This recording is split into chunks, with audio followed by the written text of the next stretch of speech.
to order the August 15, 2013 meeting of the West Sacramento Planning Commission. If I can get Commissioner Sandine to lead us in the Pledge of Allegiance. Thank you. Ready? Begin. Pledge allegiance to the flag of the United States of America and to the republic for which it stands, one nation, under God, indivisible, with liberty and justice for all. Anyone wishing to address the commission should fill out a request to address form and present to clerk, and I have two. Cynthia, I think that's it? Two? All right. As a reminder, presentations by the public on matters not on the agenda within the jurisdiction of the commission. The commission is prohibited by law from discussing issues not on the agenda brought to them at this time. So we will go to B. Any correspondence, David? No correspondence this evening. We don't have a PowerPoint or any presentations for you. Any disclosure of ex parte communications? I'll start on my left. Nope. No.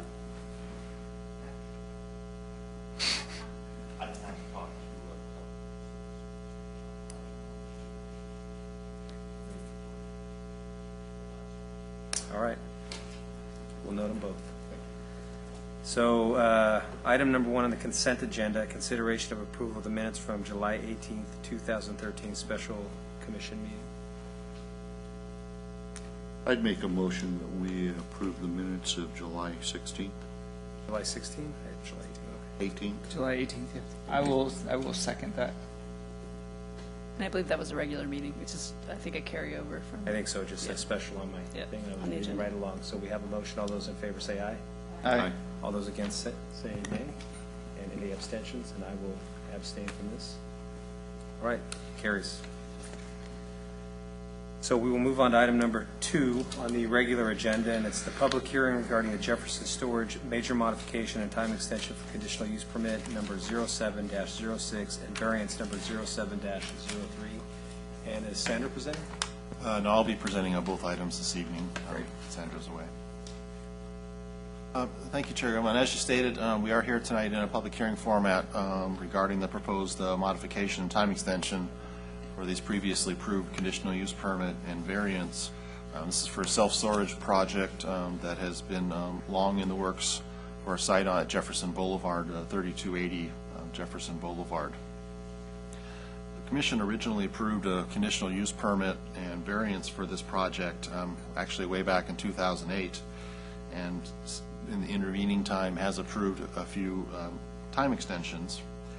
And the most recent time extension is due to expire next month.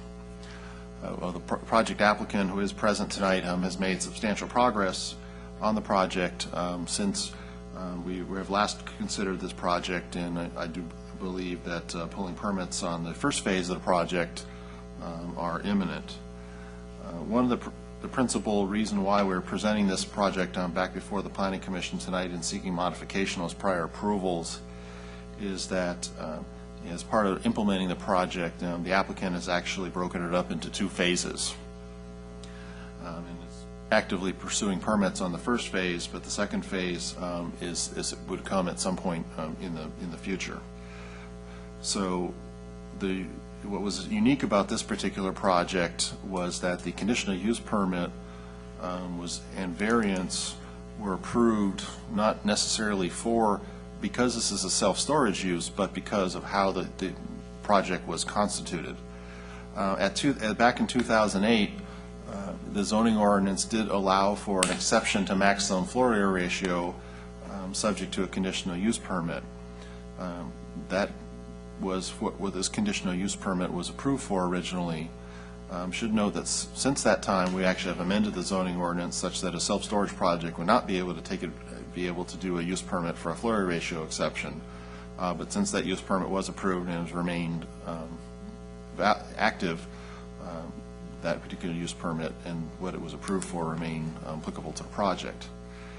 However, in phasing the project, which is essentially breaking it up into two pieces, and if I refer to attachment 3 in your staff report, the site plan, the project itself in its totality remains substantially the same as what your commission had previously approved.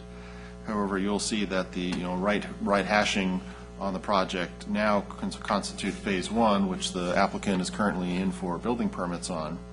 And then the rear portion or westerly portion of the project would be the Phase 2.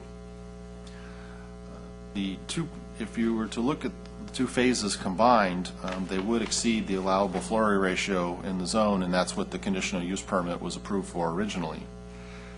However, Phase 1 by itself would not exceed the allowable floor area ratio for the zone, and in theory it could proceed without any regard to the use permit. However, at such point in the future, when Phase 2 would come along and be added to Phase 1, it would be over the floor area ratio. So, but given that for Phase 1, they're not exceeding the floor area ratio, it stands to reason that it really wouldn't be utilizing those rights that were granted under that use permit. And so therefore, we're seeking tonight to actually modify that particular use permit and the floor area ratio exception that was granted to allow that to be implemented in these two phases. So in the end, the project adds up, the same as your commission had previously approved. But we wanted to, given the commission has had interest in this project previously, we did want to bring it back under this format so that the commission understands how the project would actually be implemented, especially now that we have a two-phase project with a somewhat unknown time frame as to when Phase 2 would be implemented. So otherwise, the project remains substantially the same as you had seen it before. This is how it's being implemented is being changed somewhat, and the applicant can elaborate more about how the phasing is occurring and why. It's largely, of course, due to being difficulty obtaining a lot of financing in the current market. So, but also since Phase 2 is going to come at some unknown point in the future, we also are recommending a time extension for both the use permit and the variance, so that that second phase may be implemented at a later date. One nuance also that's here is important. I want to bring it to the Commission's attention. Is related to a condition of approval we have put into the project, something that we should discuss this evening. We are requesting that a bond be provided for the what we call Phase 2 landscaping and the masonry screen wall along that westerly property line where this property abuts residential property. Ordinarily, in any time a commercial project would abut a residential project, residentially zoned property, a wall and landscaping would be required along that common property line. When this project was approved previously and was considered in its totality, rather than having a wall along the property line and then the wall of the mini storage building, only a few feet away, creating kind of a no man's land appearance, the variance was granted to that rear setback, and such that the wall of the rear wall of the mini storage building would serve as that property line screen wall or the equivalent. Well, by phasing the project in this manner, that implementation of that screen wall along that common property line with the residential area would not occur at the project outset. So so we have asked and included a condition, and for the Commission's consideration tonight, that a bond for that wall and landscaping be put together in the event that Phase 2 is not constructed. So that way the project would be made whole even if Phase 2 was not ever constructed. So with that, I'll close my presentation, and I'm happy to answer any questions you may have. So we'll bring it back to the commission for questions. Commissioner Sandin? Certainly. Mr. Tilley, could you remind us, please, about the rationale that was given for the extension last time? I recall that I really struggled with it, and I believe that at the time what we were told, I was very hesitant. I think we were trying to be clear about the extension time because it was the fourth extension we were given, and that really goes against kind of our practice as a commission, and I know it's noted on the required findings that while there's staff interpretation that the code, the municipal code is stating that extension shall not be approved for more than 2 years. So I'm just trying to, I recall being really frustrated, and I remain frustrated with this project, and to ask for an additional 2 years. I know that there's some changes. I just want to remember what we were told last time, if you could share that. Thank you. Sure. Well, certainly, this project has probably received maybe perhaps more extensions than others we have had, over the last, few years. But much like many other projects, the economic conditions and ability to secure financing, particularly for commercial projects, certainly has been very challenging for many projects. And the commission and also myself as zoning administrator has granted, numerous time extensions, over the last few years. The time extension tonight is principally to keep the entitlements that were previously approved in effect, so that Phase 2 could be constructed. The applicant is very close to actually pulling his building permits on Phase 1, so that does represent a big milestone, for this project, where we're really at a point with it we have not been at, previously. I would have to say that we might have a difficult time recommending a time extension had the applicant not made the substantial progress on being ready to actually implement the project, this time. So with that stage, and with the applicant present tonight and with permits imminent for the first phase, we felt, which is also the front phase that faces the street and active, which hopefully would provide a much more desirable streetscape in that area. We were comfortable recommending some time extension to allow Phase 2 to be implemented at a later date. Thank you. That's helpful. Could you remind me, though, one time what we were told last time in March and why we picked September? It just seems that I'm concerned that there's not reasonable action along the way, and this is the fourth. This will be the fifth extension, and that we were told. I'm just trying to recall what we were told last time. Why we were extending till next month. It was, I think, as I recall, last time we did do a shorter time extension than the total of 2 years. I believe it was 18 months last time. At least at that time, that was the amount of time that the applicant had thought it would be to do the project, and it turns out that would actually turn out to be pretty close, because even though this is due to expire in about a month, it certainly would believe that permits, at least for the first phase, could be approved and actually issued before that deadline is going. So we do believe that progress certainly has been made since last time we were here, and we think that was important to get to that stage.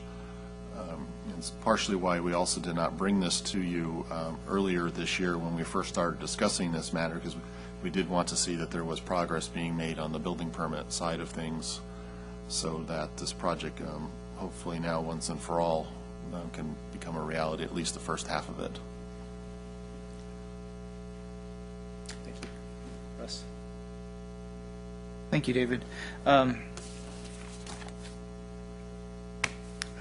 think Babs hit one of my questions. Actually, it said that this was before us in March of 2013, and it would expire in September of 2013. That is a very short period, and I'm not sure why we would have done that. And I actually can't remember. It's all kind of running together. I had a question on the previous approved conditions, just for clarification, because this involved combining of two properties. The project frontage on Jefferson Boulevard is to be improved to current city standards. Just for clarification, that includes the sidewalk and, I hate bringing it up, undergrounding of utilities? Yeah, standard frontage improvements would typically be curb, gutter, sidewalk, street lights, things of that nature. Since we do not have a subdivision map here, our discretion when it comes to undergrounding of utilities was somewhat limited. Typically, those would be, in this scenario, would be placed underground if they needed to be relocated for other improvements anyway, but I don't have the improvement plans, with me to know exactly how that particular topic is going to be addressed on this project. But again, with our not having a subdivision map here, our discretion on that is limited. And I do recall that was an issue of great interest when this first came through the Planning Commission. I think you answered my question.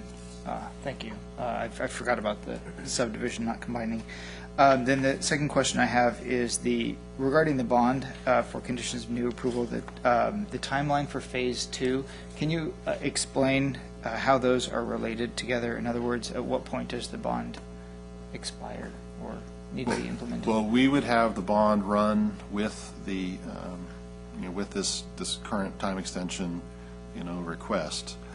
And the way I foresee that, playing out is such that, if Phase 2 were not completed by the time, this time extension were to expire, or, barring future extensions from the commission, and, at that point in time, we would probably call the bond, or, the applicant would need to, construct those improvements. We included the bond notion in here under the thought that the planning commission may want to ensure that something was constructed along that west edge of the property adjacent to the residential, should the second phase of the project, not occur.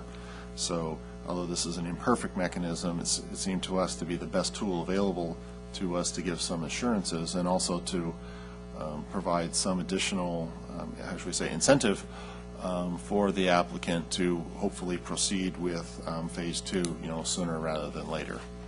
But we did not want to leave that open, and should Phase 2 never happen, then that rear property line wall adjacent to residential theoretically could never happen. Okay. Thank you.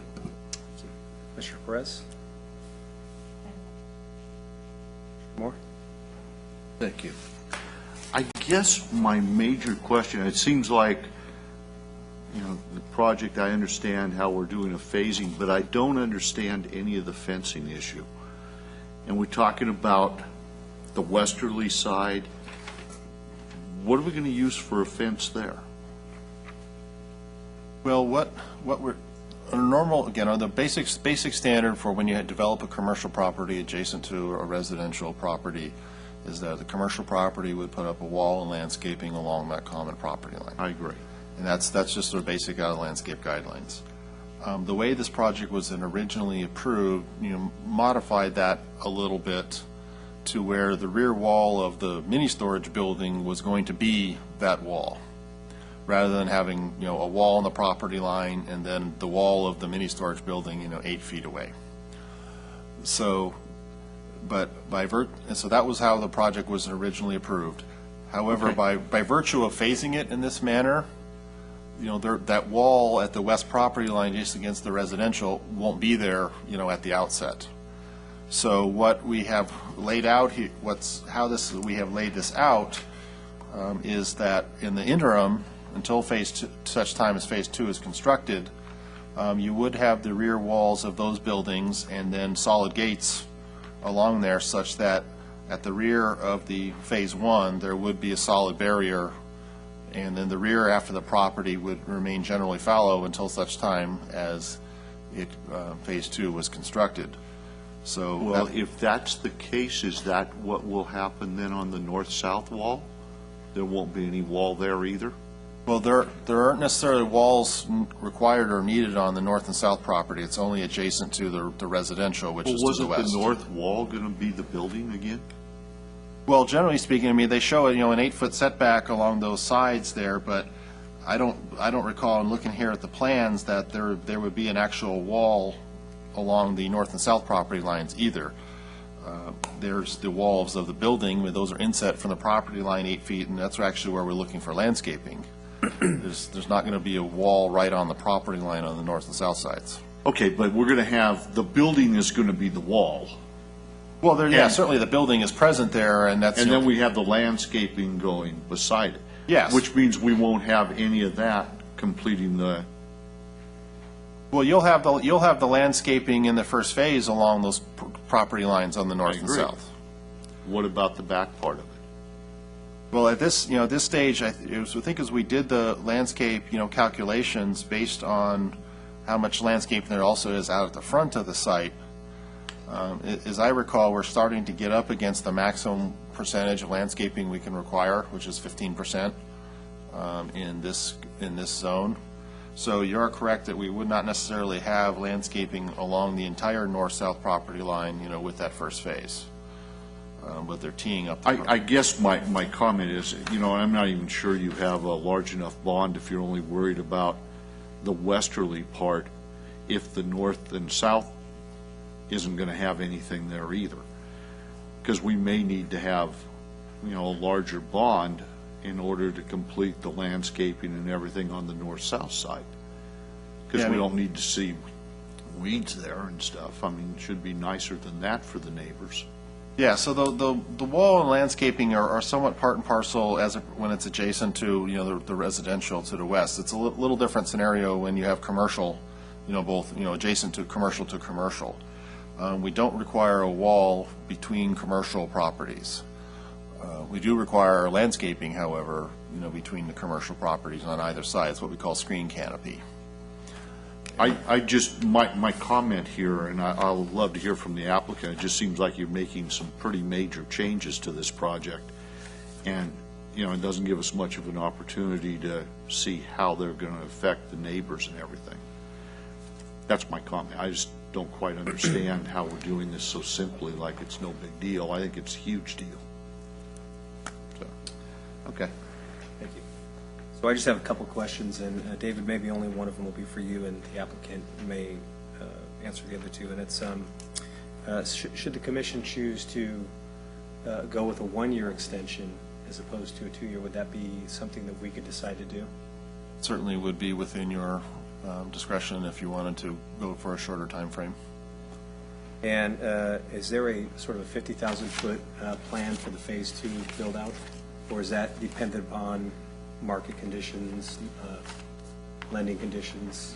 And Perhaps everything? So that's maybe for the perhaps the applicant. applicant can inform on that part of it. Okay.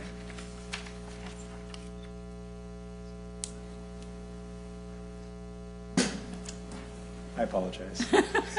That's okay. No, I also agree with Commissioner Moore's comments that this is a pretty massive project, and I'd, you know, also like to be able to, you know, see what happens a year from now. You know, I'm looking forward to seeing the growth and something constructed there, because it's been a while that it's been vacant, and I think it's an eyesore for the community.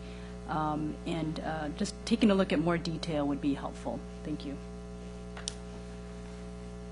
So at this time, we'll open the public hearing and take comment. And if the I have no request to speak. If the applicant would like to speak, that would be great. Good evening, again. I'm not much of a public speaker, so I'll kind of struggle through this a bit. But my name's Dan Kennedy. I'm one of the owners of the property. A little history about the property. The gentlemen that are my partners on the property started this project back in probably in 2007. They had it just about ready to pull the permits. They had their financing and such at that time, and everything, as you know, the market got horrible, and Wells Fargo Bank pulled the financing on the project, so they were kind of left up in the air with it, and hence the need for the first one or two extensions. They brought me into the project late in 2011 because I'm an experienced mini storage operator. We literally have thousands of units. We're a family-run business. We own and manage these things, and they're not for sale, and we like to keep them in the family and run them as such. The problem here, and I understand your frustration, when we asked for the first extension, I think it was early 2012, it was my understanding at the time, and we did talk to staff about phasing this project, it was my understanding, which was incorrect, unfortunately, that when you pulled your building permits, like we've done elsewhere, your entitlements were then locked in. And as we submitted plans to planning and engineering and building, this issue came up with planning about the floor area ratio and how it was conceived, you know, perceived as something different. And I apologize for being such a pain in the butt on this, but I would have asked for this, a much longer extension, several extensions ago, but I just didn't know that it, you know, that part of it would expire. The reason we do these in phases, and I've done many facilities, one facility had 5 phases in it. It was quite large, had 5 phases in it. The banks look at me, and that's part of the reason that I can get financing and other people can't, because I build in phases. They're loaning you less money, so there's less risk. It takes quicker time to rent the units, get the income up to where it services the debt. So the whole risk factor of the project gets compressed down, and therefore it's easier for me to get that kind of money out of the banks, because startups, even now as the economy is starting to move forward, anything new construction, new startups is very, very difficult. So this is a big reason that we're doing it this way. I mean, we'd rather build out the whole thing, but I don't think we could have got the financing for it otherwise. We are ready to pull permits. We're approved with engineering. We're approved with building. This issue with planning is the last issue. We pulled our septic permits already with Yolo County, so we're ready to go on this.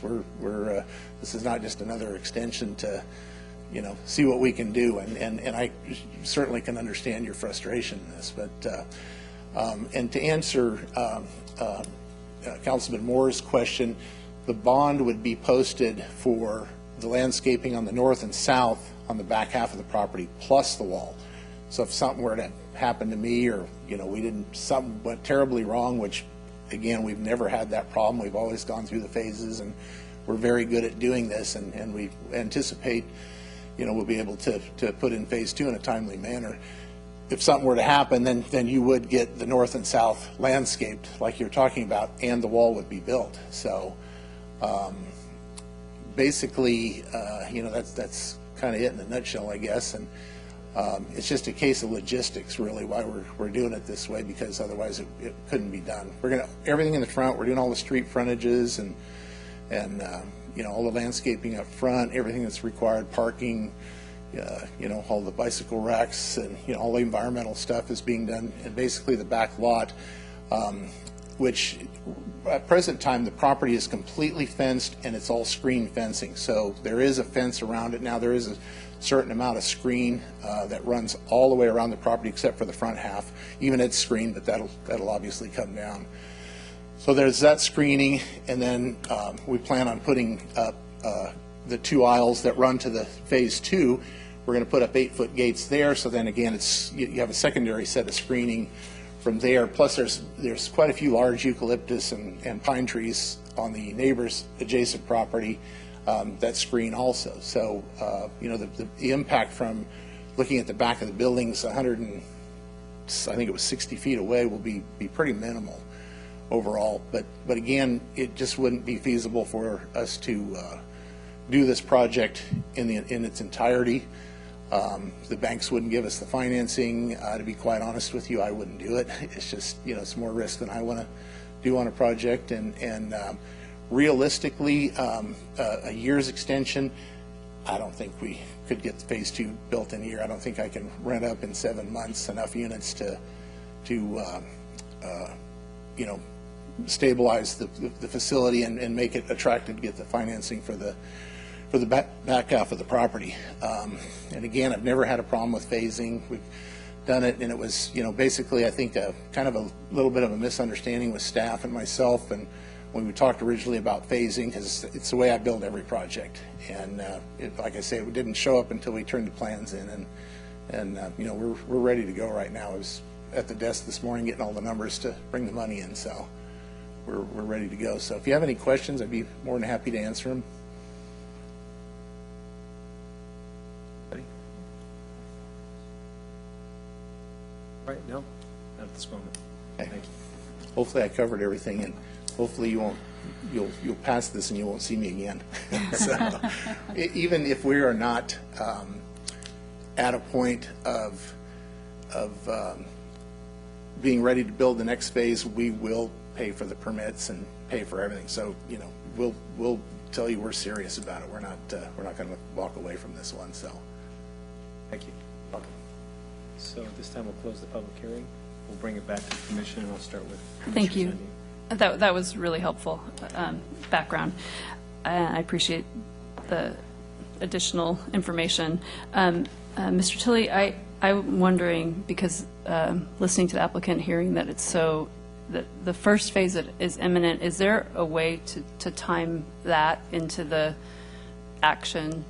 Because what would make me very unhappy is to have the first phase just start in 2 years, and then we're coming back with an extension for a phase 2. That would make me really unhappy, but it sounds like it's really close. So is there a way to add that kind of date certain or something that talks about phase 1 getting off the ground by a certain date? So it looks like the applicant wanted to say something. Do you want to answer first? I'm asking, I think Mr. Tilley can tell us, yeah, thanks. Ms. Ibrahimi had as a good concept on that the extension could be granted on a conditional basis in some manner, so that phase 1 would be actually implemented rather than just having a 2-year extension for the whole thing and then have then nothing happen. That's my concern. So if there's something that can be done that would be helpful, at least just, I can speak for myself, at least for me. And then my second question, Mr. Tilley, was about in your opinion, is this precedent setting for in any way for other similar kinds of requests, and should we be alarmed or concerned about that? In my estimation, no. I actually raised the matter and why I wanted to bring this project to the Planning Commission when I saw the phasing implement of it, because I mean, had we understood, from the get-go that that's how the project was going to be phased, we would have tried to roll that in, to the project from the get-go. But since the way the phasing is done, we certainly understand, why projects are phased, and when we're getting to this real-world part of it now. We did not want to leave, especially that west side adjacent to the residential, exposed. And especially since there was part of the project approval originally was a little bit different scheme than what is normally done when you have commercial against residential. So we did want to make sure that the Planning Commission was comfortable with implementing its prior approval, in this, phased approach, since the phasing was not discussed, with you previously. So we do think this is a somewhat unique case, particularly because, Florida ratio for exceptions, largely we don't do anymore. And so this has been a kind of this legacy one that's been, kind of hanging around for a while, but we just certainly feel that we're at a stage now that we're as close to implementing it as we've ever been. Thank you. I actually don't have any questions, just a comment, just for our findings. I don't see a substantial change in conditions from when this was first approved. It appears to me that it's essentially the same project. It will go in phases, and there will be some timed impacts to that. But I appreciate the willingness to put up a bond on that as well. And I also find that there's really no change in CEQA determination. I just wanted to make that clear. Thank you. So let me just clarify. I do agree with Commissioner Sandine on her comment, and that actually was the intent on the question for a 1-year extension, because we could come back at that point and see that this first phase has moved forward and then grant that second year. So that was the option I want to make sure that I'm understanding this correctly. The proposal was to add the extension for up to 1 year for an extension for phase 1 and up to a 2-year extension for phase 2, or was it? I didn't have a proposal that was that focused. I was just trying to ask staff if we could even do that, if we could put some time frame around a phase 1 and then a time frame around a phase 2. And it sounds like the time frame around the phase 2 is the 2 years. So I was just asking, could we have an intermediary step of some kind? Because my concern is I don't want to see nothing happen for 2 more years. I'm okay with that. Commissioner Moore? I think that would be a minimal request. I mean, I'm not even thrilled with the whole idea that you changed the project and we don't get to see it until now, because I would have been very concerned in the beginning about what's on the north side along the Masonic Temple and making sure that they have something nice to view.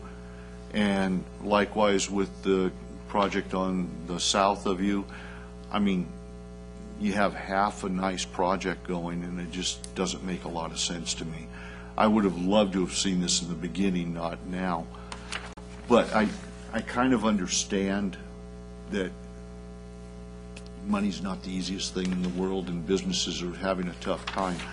I just think that it's very important that we put a time frame on it, be it 6 months from now or a year from now, that you have to break ground, and if you don't, I mean, we could approve this project the way David's talking, and then if you want to come back and get a approval for the second phase, you could come back. But that's even a bigger gamble, and I don't know if your group would like hearing that either. Is that not true, David? So, We could just approve this project. We don't even have to approve this project. He could just go ahead and build it. But if we don't approve the second phase, he would have to come back. Well, I think the issue with the second phase is that's when the higher floor ratio comes into play. Right. And if, like we've maintained before, if that use permit ever expires for whatever reason, cannot reapply for it. So maintaining that use permit's validity is, the linchpin to the entire project. You know, I'd be very, and Mr. Chairman, I don't know if we can do it, but I'd love to hear from the applicant as to when they think they're really going to break ground on phase one. I mean, when his little hand was waving back and forth, I'd love to hear. We're going to get to that one. If you could, I will. before we vote. But first, we're going to hear from Commissioner Lura. Okay. Questions? I'm good. I don't have no questions. So we'll reopen the public hearing and give the applicant a chance to address that. Pick me. We're ready to go. As soon as those permits are pulled next week, my crews are ready to go. So if you want to set a time limit on it that we break ground, literally start construction before the 21st of September, I'm happy with that, because we are going. But when you get financing, your clock ticks, and you start paying them bank money every day. So we don't like that at all, because that's a cost they're getting, and we're getting no benefit from it. So we're not going to hang around for a year and pay the bank interest on this thing and not have anything to show for it. We want to get started. We want to be done in 5 months, barring any unforeseen, nightmares that we may run into sometimes, and start renting units after the first of the year. I mean, that's where we're at. We're ready to go. So, I mean, I own the construction company that's doing the work. My crews are poised and ready to go for these permits. So we're on it. So we'll close the public hearing. David, I'll bring it back to you. And sounds like we've had a few proposals. Is there a way to, and I understand that the FAR losing the entitlements is the issue, and I think that expires when, in September? Yeah, presently, both the use permit and variance are due to expire on September 21st this year, so a little over a month. So do you have a suggestion? Yes, we do, as a matter of fact. You might. Based on the confidence from our applicant about how quickly he's going to proceed with phase one, what we can do is give him, basically say that if, we'll phrase this, but the gist of it is that we can say that if he pulls, basically you can make the time extension contingent upon him pulling the building permit for phase one by the original expiration date, which is September 21st, 2013, which I think by his most recent statements sounds like that is in his wheelhouse to do so. So basically that's giving him incentive to pull this permit within the next 30 days, and that would vest a time extension of a certain duration that the commission has within its authority up to 2 years to grant from that. And by virtue of him pulling the building permit by September 21st of this year, that would kick in a time extension of a duration of the commission's choosing. What we want to make very clear here is that should for something happen to where those permits, under this scenario, if those permits are not issued or pulled by the applicant by September 21st of 2013, it's over. They expire, and there's no going back on the use permit. So I want to make sure if that's how the commission wants to go and. So while I appreciate that, I think should something unforeseen happen in the next 30 days, we might be back on September 19th. So I think we talked about, I think there was a suggestion of 6 months. We can even pull that in if everybody's comfortable with that to maybe. Or would folks like to stick to that September deadline? Just put it out there for you folks. Doing straw vote, I would go with September because it sounds like it's going to happen. you certainly could, conditionally extend to a certain date, and then if he meets your performance measures, i.e. pulling the building permit, then that would grant additional time beyond that to cover Phase 2. Or you could, leave the current expiration date in place, but then state if he pulls his building permits for Phase 1 by that date, then he gets additional time. So That's what makes sense to me. that means this is... Phase 1, if you we're- pull the permit and get going, then we're fine with Phase 2. And under this scenario, that means that this begins to can come to a conclusion on this matter, one way or the other, once and for all. Because, the use permit is really the linchpin here, because we could not reapply for that. The variance, yes, but not the use permit, because we've changed the code since that time. David, are we down to your department to get his final approval? Basically, the bond is the piece of the puzzle that's left. I believe all the building permits and grading and stuff is more or less ready to go. That part's all ready, so if he provides a bond tomorrow and gives you a check for a couple of dollars, he's ready to go. It's certainly conceivable to me that if we're able to get the bond resolved, you could have building permits in hand next week. Okay. We'll restate this, we want to have it on the record, and I'm hoping we'll see a sign of concurrence from our applicant, Mr. Kennedy, that the way you're proposing to do this is that the time extension of a certain duration, which we still need the commission to weigh in on to give them how much time to implement Phase 2, that time extension of whatever that is contingent upon him pulling building permits for Phase 1 by the current expiration date, which is September 21st, 2013, which is approximately 30 to 40 days from now. So I didn't hear any objection. I'm Please okay weigh with the in 2 years. regarding whether or not, I didn't hear any objection to the 2-year original proposed timeframe, as long as he's pulled. Right. I agree. So, Nod from Mr. Kennedy. Yeah, so we would propose then that we modify condition number 3 to read that a 2-year time extension of use permit 0706 and variance 0703 would be granted until September 21st, 2015, presuming that, or if building permits for Phase 1 of the project are pulled by September 21st, 2013. sounds right. We'll clean up that to make the language, but that's the gist of what it would say. So that being said, do I have a motion? I'll move that recommended action with that change. I'll second. We have a motion by Commissioner Sandine, a second by Commissioner Guerrero. All those in favor say aye. Aye. All those against say nay. Motion carries. I would like to reread the appeal procedure, please. Any interested party may appeal the decision of the Planning Commission in this matter to the City Council by filing a written appeal with the City Clerk within 15 days of tonight's action, and that appeal must be accompanied by the appropriate filing fee. Thank you.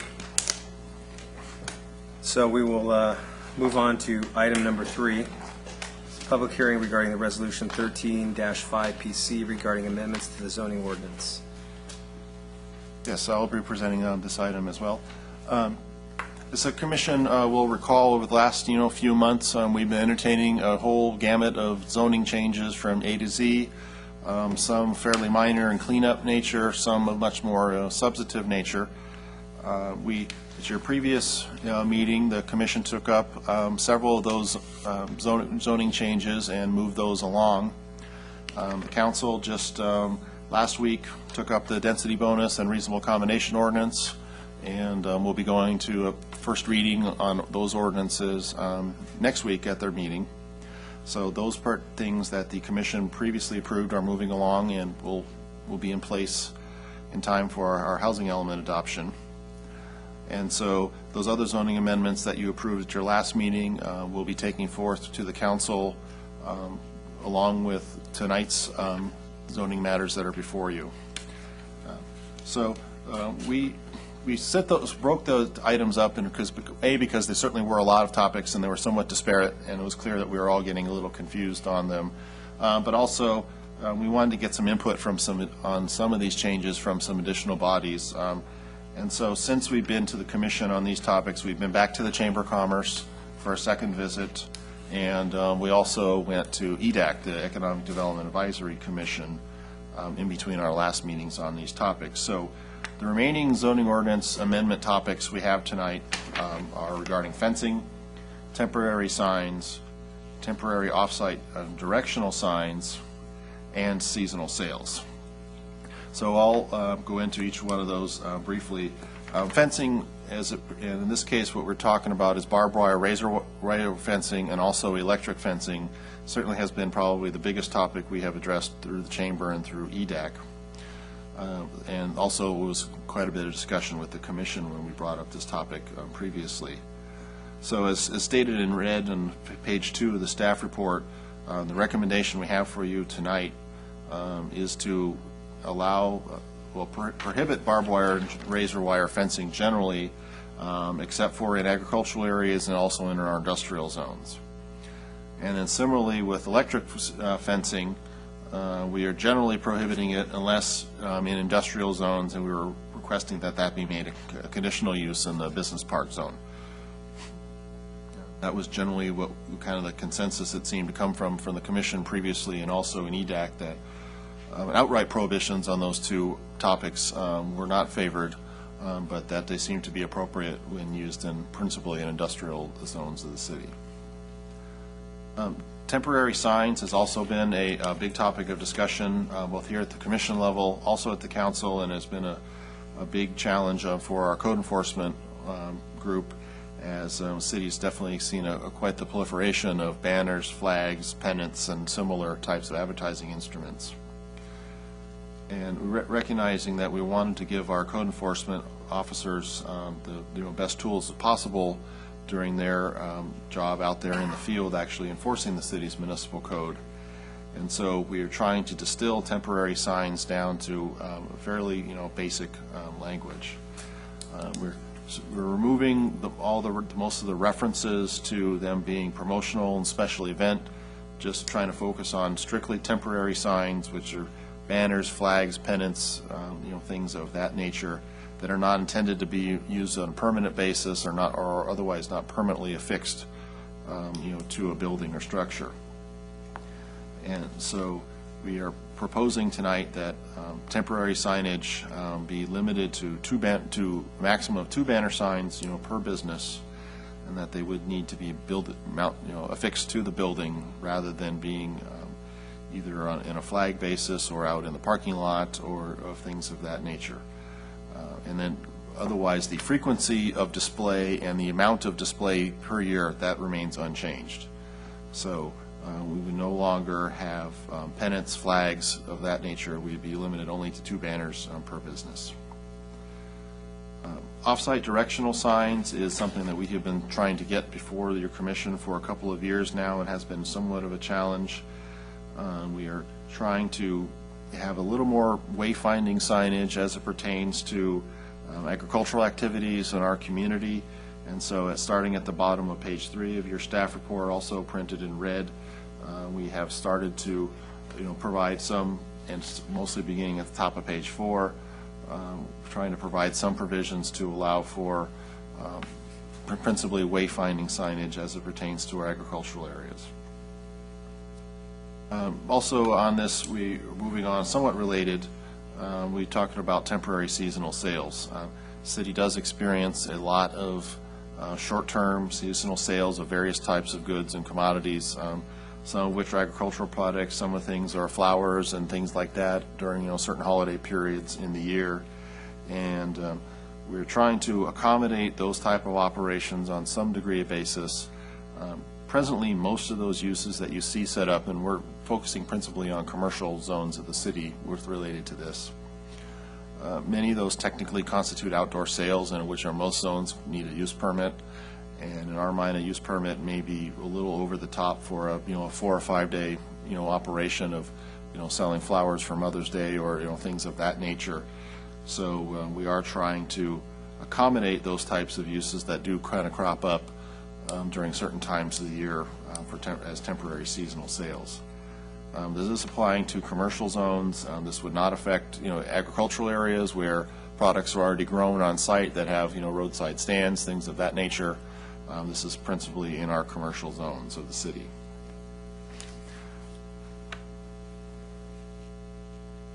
So those are the principal matters that remain for your consideration this evening. The rest of the zoning ordinance amendments you were considered at your prior meetings and move those forward to City Council.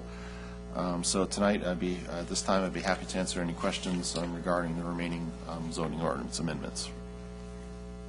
Thank you, David. So if nobody has an objection, I thought we would hear from public comment first, and then we'll pull it back here and go through these one by one. Okay. So at this time, we'll open the public hearing, and I have 2 requests to speak, and the first is Mr. Morazzini.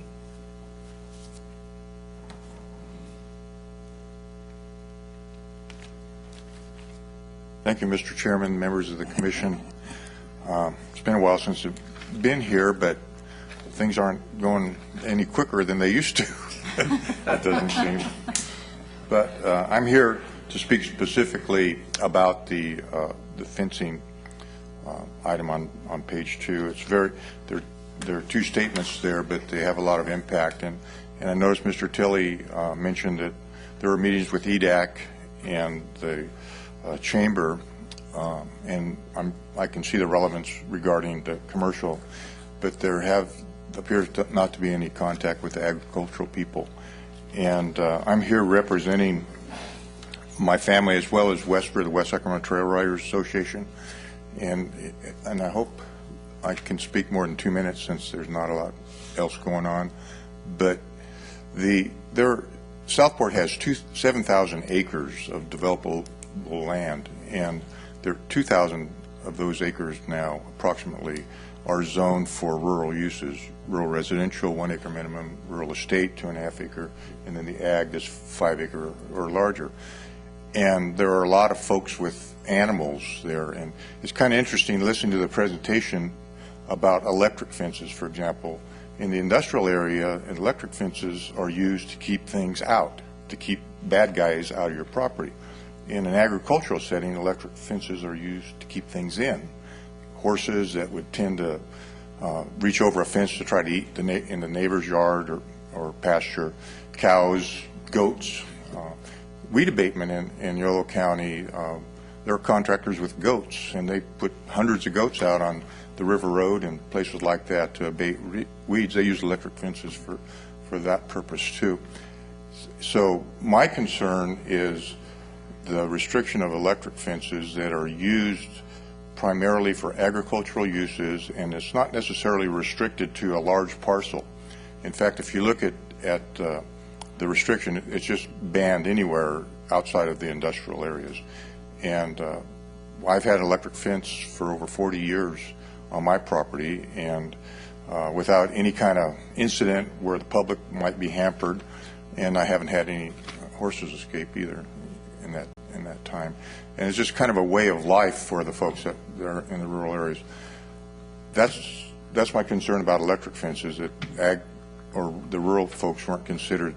And then in the barbed wire, the way the ordinance is written, even in ag uses where it's accepted, it can't be visible from the street. Well, a lot of the parcels that have existing parcels that use barbed wire, and they're generally the larger parcels, they've been there for years. They predate my building my house out in Southport. There are larger parcels, particularly the rural estate, 2.5 acre and larger, that have counted on barbed wire to keep their animals in. And again, this is the same theory, is to keep things in rather than keep things from getting in.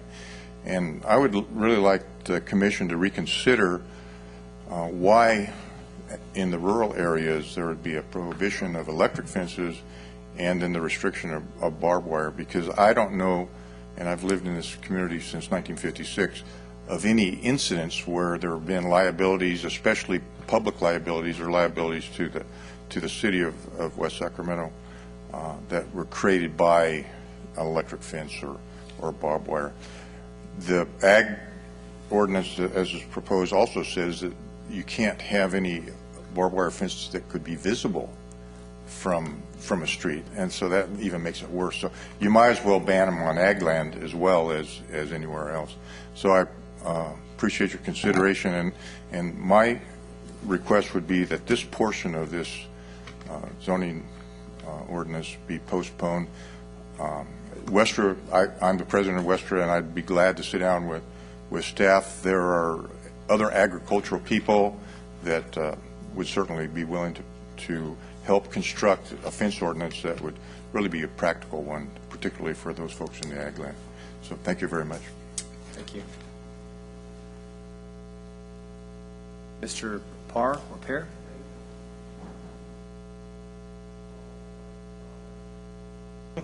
Okay, thank you. Thank you again, Mr. Chairman. I attended all the chamber meetings. EDAC, city staff worked diligently on the electric fence ordinance for the manufacturing zones and the MP zones. It's probably the simplest ordinance I've ever seen. I must say it is the simplest ordinance I've ever seen. I actually like it. There's one question I do have that I would hope would be addressed here, and the paragraph underneath the two reds basically says the building official will be crafting building and electrical specifications that will be required for installing electric fences. Specifications will all be drafted for razor wire fencing, et cetera, et cetera, et cetera. I find that a little problematic, and the reason is that the building officials could basically craft protocols that could still prohibit the use of electric security fences. There's a section of the California Code, 17151, Food and Agricultural Code, that actually dictates standards for electric security fences as well as ag fences. And the standards for those are 60335-2-76. They've been in existence since 1976. And if those standards were simply mentioned here, you would have a dedicated set of standards that have been vetted not only by the state, but internationally that can be tested to, and you could take that burden off the city staff. Because quite frankly, the city staff building does not really have the expertise to draft protocols for electric security fences. They are trained for 110s, 220s. They are not trained on pulsed electrical systems. It's just really hard to understand. I mean, I basically had to sit down with physics books for a year to go through the stuff with my CEO, who's a trained MIT engineer, to at least get a grasp of what this is. So my recommendation is, the language here is beautiful for me, I mean, outside of the agricultural folks, but the standards, I think, need to be mentioned also, because the protocols have been developed, have been vetted over the course of almost 40 years here in the state, and if they are mentioned in this particular piece of code, you'd make it a heck of a lot easier for the staff to basically set up a set of protocols for permitting. That would be the only thing I'd have to say, and if anyone has any questions, I'd be glad to answer them. Thank you. Any questions at this time? Just a quick question. Those are California codes that you referenced? Well, yeah, the California Standard 17151 was actually passed in 1976. That's the Food and Agricultural Code, and it goes all about electrical security fences and electric fences, and some other things are in there. It actually mentions in there the international standards, 60335-2-76, which should be followed by anyone who's going to, any municipality that's going to set up a protocol and basically permit electric security fences. Now, when they mention in that particular standard, they mention the New Zealand Australian standard 60335-2-76, which is actually the IEC standards. They're all together. They're all the same. So, So to make it simpler, it's best just to reference the California code, which is the in compliance with I all would that. think the international standards, 60335-2-76. It is mentioned within the California Standard Right. Food and Agricultural Standard. It's mentioned within. Yes. Okay. Okay. That was a long answer to what should have been a very short question. Any other questions at this time? Okay, thank you very much. So Thank you. We'll close the public hearing, and David, I'll give you a chance to, if you'd like to comment. Yes, we're certainly, I understand where our former colleague, Mr. Morazzini, is coming from on these matters, and our emphasis on these particular stuff has been for residential and commercial, zones. Admittedly, we do have, believe it or not, we do have some single-family residential areas where some people have erected razor wire on their fences, and that's a problem. And so that's kind of what's been driving this particular aspect. We would be, in the interest of trying to keep this process moving, we certainly would be amenable to expanding the allowed use of the barbed wire, razor wire, and electric fencing to the rural estate and rural residential zones. And we would probably seek to adjust the visibility portion in Zone A to sort of reflect some of the realities that are down there in those areas. In the rural areas, fortunately, there aren't many arterial or collector roads in there. Most of the roads in those areas are rural roads. But I think we may want to entertain not having that subsection 2 there about being visible for view from any street. If that would be, commission would be comfortable, with that. Regarding the next gentleman's speak regarding the electric fences, the building official is currently developing some standards as it pertains to those from a construction standpoint, and we'll be bringing those forth to the City Council later this year as part of the overall building code amendments that will be put into Title 15 of the city's municipal code. So there most definitely will be a forum, for that on the construction side of it, but that's on a building code matter, and so I wouldn't even begin to discuss, what some of those electrical mumbo jumbo and those things, mean. But certainly more than welcome to facilitate discussion with this gentleman and the building official about where they're going. But those matters are of a building code nature and not generally under what we would consider here at the Planning Commission. So, David, if I understand what you're saying is, I think you just said it, that this is simply saying that there will be some sort of standard set, and what that is a discussion for another forum? Well, we wanted to make sure that, obviously we've, been working with this gentleman and his colleague, Mr. Cooley, quite a bit on this topic, and I certainly wanted to make sure it was disclosed that there was other stuff going on related to electric fences on the construction side of this that are, currently being developed and will go forward to City Council. What we're trying to deal with is where can they be used, and the building department, along through those amendments, is really going to deal with more of how they're going to be used in terms of what they want to see in the plans, the batteries, the voltages, things of that nature. And so that is being developed currently in conjunction with the fire department and police department.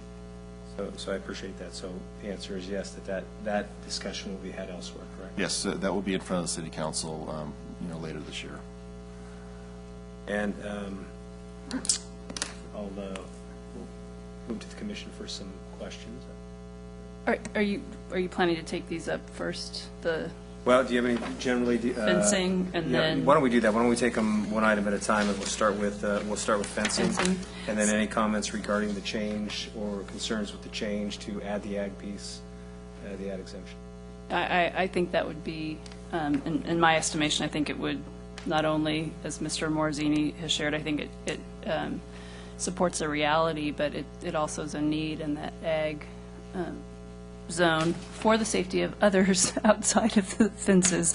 So if that can be modified, and I was thinking about the kinds of streets, and so I understand that, but I do think probably some flexibility, Mr. Tilley, I think some flexibility with regard to just the ag zone and visibility of fencing materials. And then it is helpful to know that I know I'm reiterating, but it is helpful to know that the forum for the building specs discussion will be the City Council. So that will go forward. So there's a place to have that conversation and to make sure they're aware of the standards. So I think that sounds like it's not in our purview, and it goes to the City Council. I'm trying to make sure I understand that. That's correct? That is okay. correct. Sure. I agree with Ms. Sandine, and actually have some proposed text for prohibited fencing materials with a couple of just shifts in text, you essentially allow barbed wire in agricultural zone and remove the screening requirement. And then with an addition of just some language in under Part B, you exclude them from the electric fencing requirement. So barbed wire, razor wire fencing is prohibited unless in the agricultural zone A1 or used for the security purposes in the industrial M1, M2, M3 zones. Barbed wire, razor wire fencing used in industrial zones shall not face or front any arterial or collector street and shall not be visible from view of any city street. That removes the screening and allows barbed wire in all agricultural zones. Would you also be open to including the rural estate and rural residential zone in that? That was going to be my suggestion that too, because portion, it's not yes. just A1, it's also rural estate and rural To residential. go to So, Mr. Morosini's point. Yep. Thank you for that one. R1 and R2. And so for Part B, I would add the word security for electrified security fencing. And then I would add an entirely new sentence, livestock electric fencing is allowed. No? Babs is looking at me now. I just think, are livestock chickens in your backyard? Or, I think we run into issues with that. So I think it would just, keeping it to the zone, I think would be helpful. Okay. So it's prohibited unless used in M1, M2, M3, A1, et cetera. That's all you need to do is add in the ag zones for electrified fencing. Right? Okay. That's it. Then I would not add the word security. So that's an interesting comment, and one wonders what else you would be trying to secure in that zone if it wasn't animals, and would that be an issue? I do agree with the changes that you're suggesting. I have no issues with the rest of it, so. Commissioner Moore? Well, when this came up, we started finding out about it. I'm just not sure that you want to just leave electric fences. I mean, it may be for a reason. I guess, David, is there a reason any of this has to move forward real fast tonight? Well, we are obviously trying to, try to keep it moving in general.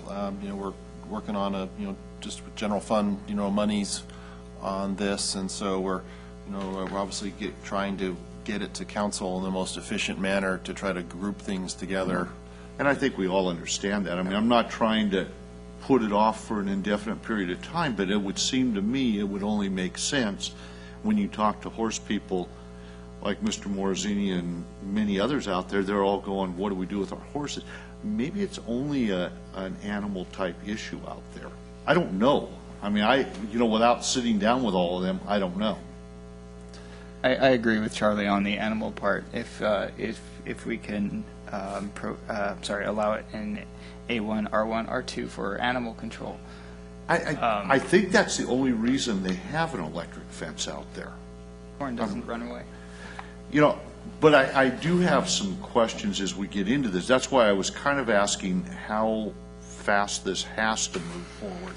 Because, I've driven around and I've been trying to figure out how we do stuff. And I think we've dealt with the agricultural issue now. We've said enough about it, and you're going to look at it. What about barbed wire fence that's on a main street? Can't have barbed wire on top of a main arterial? Well, under this provision, depend on how the property is zoned. I'll take the port property.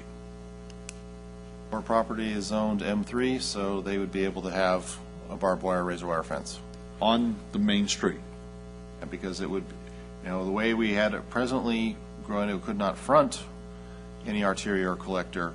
So in this scenario, for example, what's along the port on Industrial Boulevard, I guess, technically would be made non-conforming, from this. But Well, and that just brings me, I mean, again, it's non-conforming, so it's not allowed there.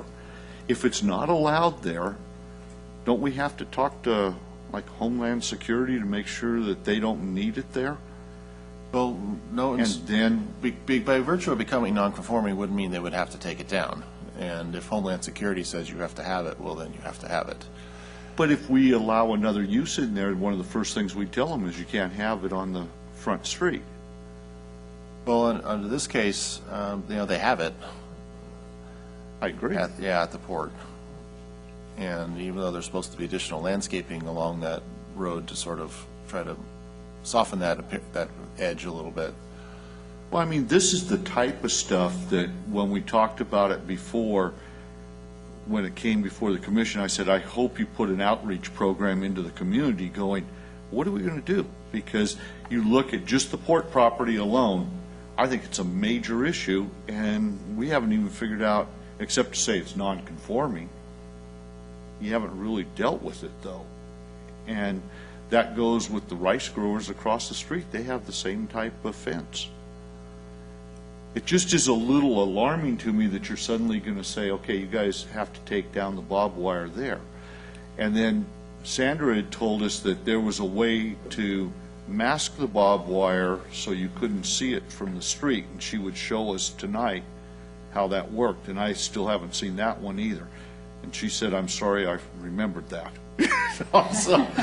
So I'm kind of trying to figure out, how do you protect the business? How do you protect the port? And how do you do this when it's illegal to have it? Well, maybe maybe we take a step back on this. Maybe we look at it. First step is, well, where do we think these types of fencing, would be appropriate, from a zoning standpoint? And if we can start to say that, well, industrial sounds okay, and also given what we've heard tonight, the agricultural and rural areas, are okay, then maybe that's a start. Great. And maybe we don't address these other matters of what streets they confront on, at this time. Maybe that's something we supplement this with, when we go, in the next go round, as a way to at least get a start. Because our objective principally on this is to get the razor wire out of residential and commercial. I mean, that was the principal objective. Residential makes no sense to me anyway. So I'm not disagreeing with all this. I'm just trying to be the devil's advocate here going, what are we going to do with all this? And then I find a piece, this one you'll really love, because I'll bet you've never seen this. I only saw it yesterday. There's a razor wire fence under the freeway off-ramp of Jefferson Boulevard next to a drainage ditch. I don't even know what that's zoned. Number one, I don't know what it's zoned or who even owns that thing. It looks like city property maybe under there. And there's all this razor wire next to a drainage ditch. Well, for now, we'll blame Caltrans on that. Okay, fine. And again, I'm into a scenario, I'm going, I think we're trying, unless there's some person or reason that we've suddenly had this problem, the guy in a residential zone probably doesn't need razor wire fence. I can totally agree with that, but I think we should try to make it a little simpler and go, you can have barbed wire fences and, chain link fences. And barbed wire in the outer areas isn't on top of a fence. This is like 3 or 4 strands of barbed wire making a fence out there. So, I mean, when we got rid of barbed wire in the agricultural area, that all of a sudden became not the barbed wire I was originally thinking about. So, and I don't think you were either. So, I was trying to, if this thing's not something that has to be done tonight because there's a urgent need, I would like to see us just spend just a second more and take a second look at it going, let's talk about the areas where you can have a chain link fence and barbed wire on top. If you don't want razor wire, that's fine, but, we still need to talk about it a little bit and maybe take a ride and see.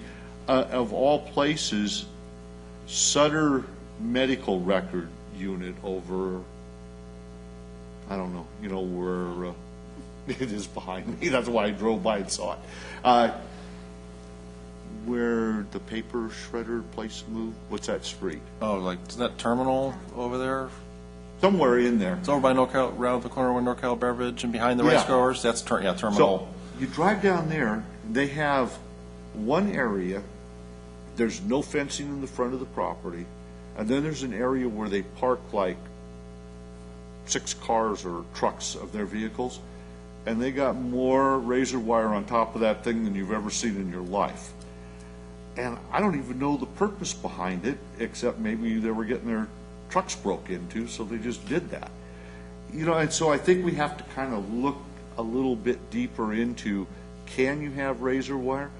I guess if you had a real reason you needed it, maybe you could have razor wire. I don't see what the need is if you have barbed wire, but Well, there's, your comments are well taken, and, perhaps there's a way we can simplify this and sort of, kind of flip it 180 degrees. Because, what we've been focusing on is, well, where you can do these things. Maybe as a way to start with this and then have a larger dialogue, maybe the way we just come out and say, well, where you can't do it, as a start. And, that might be the answer.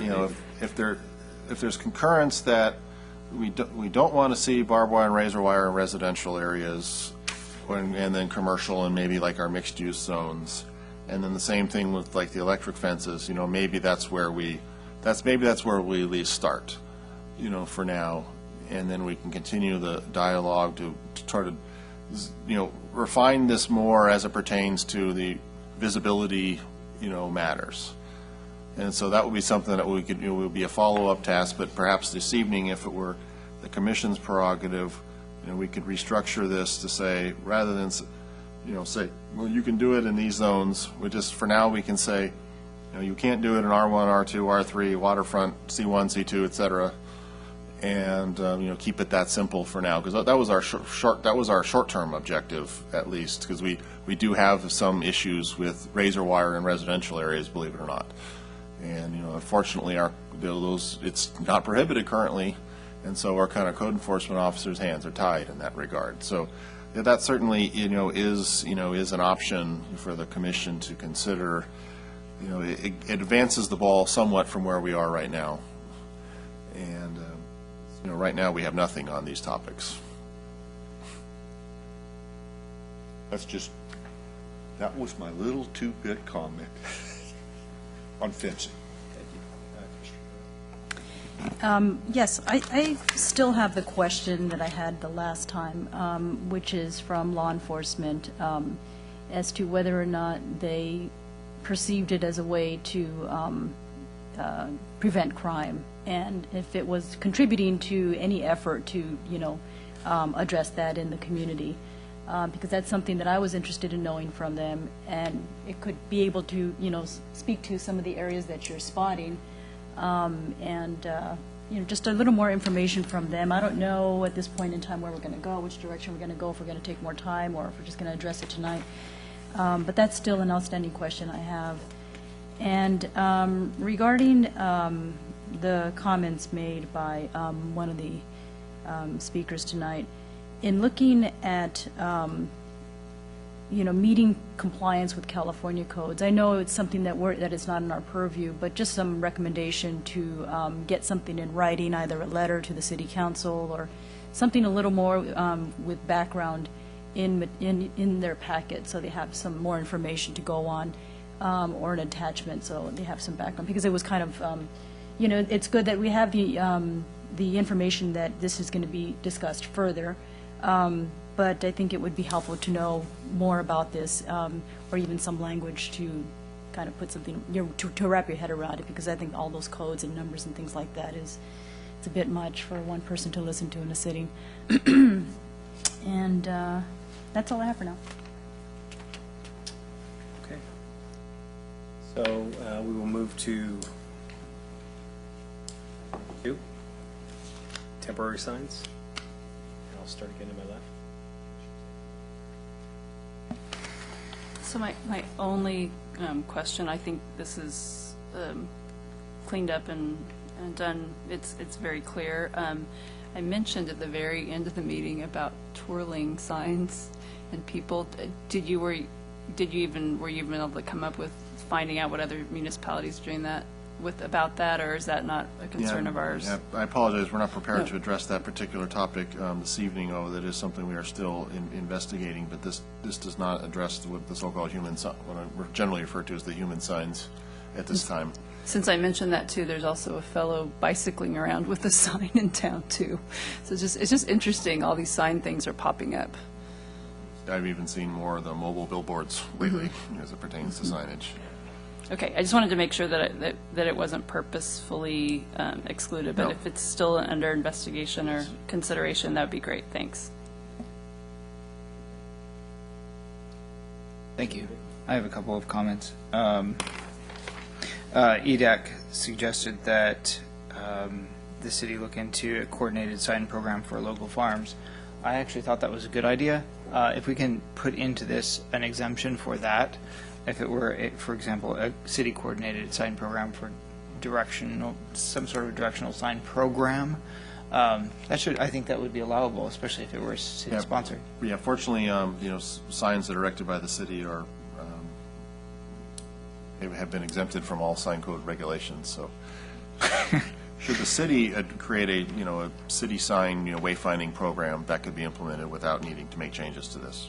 Or partner with a sponsored program so the city doesn't have to pay for it, but sign on to it. Okay, I thought that was a good idea. I have another question with signs. We define balloon signs, but then I cannot find where they're allowed or where they're prohibited. Well, presently, balloon signs are allowed as temporary signs, and under this provision, they would not be allowed any longer. They'd be limited to 2 banners only. So would we add balloons under prohibited signs, which 1733-090? The only thing that's prohibited at this point is pennants.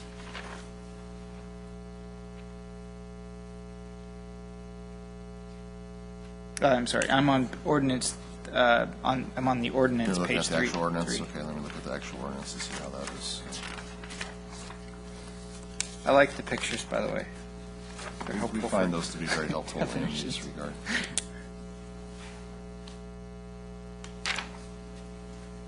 I think you may be right. We may need to actually add the.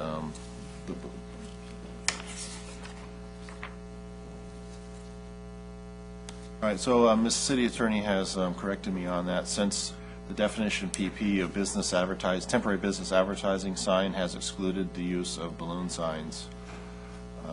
So essentially what we're saying is a temporary, business advertising sign can only be used as a banner.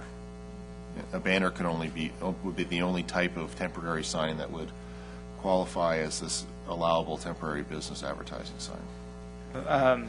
Just from a layman's perspective, that sentence is just unclear to me. So it implies that that is covered somewhere else or elsewhere in this document. This does not include the use of. So I would look for it somewhere else. That would be my only comment then. 'Cause I don't really care for those big wavy signs, and I know other people do, but that's okay. I like them. They're my friends. That, Mr. Perez? I'm fine with the way it's written. Mr. Moore? Thanks, Joe.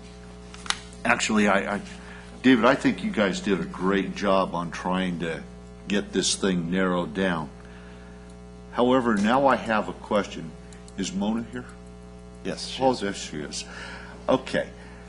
My question involves how we use this sign ordinance after what I read in the newspaper the other day of what was going on in Elk Grove and the lawsuit that's handled there because of they only go and look at signage that somebody complains about, which is how our code enforcement works today. If somebody complains, then they go and try to handle that issue. And that's what Elk Grove did, and they got sued by that national group that wants to sue them. Do you know what I'm talking about? I'm actually not familiar with that lawsuit. Oh, good. Well, see, I read the newspaper that day, and this is exactly, we said, you have a temporary sign. It's illegal to have that sign. And I call in and tell you to go check out, Joe's Hobby Shop, because he has that sign. And they said, you can't pick out. You only go to people that complain. You have to handle this thing as an overall city ordinance.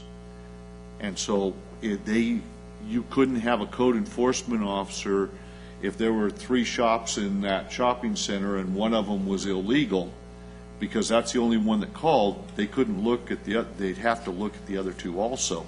But we don't do that, neither does Elk Grove, and that's why they're being sued. And I guess my first most important question is, how do we legally handle all this? And you don't know about it, so it's not fair to you to ask the question now, but I'm just very concerned how we're going to handle code enforcement that only goes on an issue that they've been told about, and they could drive past 3 other ones that have the same problem, but they only go to the one that they got the complaint on, because they're overburdened too. Sure. While I'm not familiar with the specific facts of that case, I am familiar with this issue. The city has the right, but not the obligation, to enforce its code, and you're correct. We do it on a complaint-based process according to our available resources. The only thing that the city is prohibited from doing is enforcing its code in an arbitrary or capricious fashion. However, it is able to do it, again, based on priorities, namely health and safety come first, and then complaint-based violations. In addition, the city in section 19.00.054 of the city's municipal code provides the following. Nothing in this code shall be construed as requiring the city to enforce its prohibitions against all properties that may violate such prohibitions. The city envisions that this code will be enforced in the city's prosecutorial discretion as resources permit. This code is not intended to and shall not be construed or given effect in a manner that imposes upon the city or any officer or employee thereof a mandatory duty of care towards persons and property within or without the city, so as to provide a basis of civil liability for damages except as otherwise imposed by law. Case law supports this proposition. The courts understand that the cities do not have infinite resources. And again, I'm not concerned about if the code enforcement staff responds to one complaint, but then doesn't go out and enforce every similar complaint that we're violating any law. In fact, I think quite contrary, we're on safe legal grounds. Okay, well, I would like you to look at what's going on out there, because that is exactly why they're being sued. Sure. Anyone can bring a lawsuit. It doesn't mean they're going to be successful, but I will definitely look into that. Yeah, well, and that's what kind of, one of the things you did, and I go back to the same thing about I was hoping that we would have a larger outreach in these 2 issues here, and we saw why part of the issue came up. But, we talked to the Chamber of Commerce, and they probably represent a couple hundred local businesses, but we have 2,000 business licenses out there. And I'm still a little concerned that we don't put an outreach out there a little bit, where we go to these businesses and send them all and say, we're going to talk about signage, and we should really do that. But I don't know what our time constraints are, what your staff ability to do that is. I still like the sign part that we did. I have no problem with the signage thing. I'm just concerned how we enforce it and whether we legally can enforce it. And then secondarily, that we haven't reached out to all the businesses to really give them an opportunity to, if there's a reason why they have to have one of these, which I can't imagine what it would be. Commissioner Moore, I do recall reading a case or a newspaper article this week about signs. I believe it was in Sacramento or Sacramento County. It was about a gym that wanted to put up a sandwich board sign or an A-frame sign.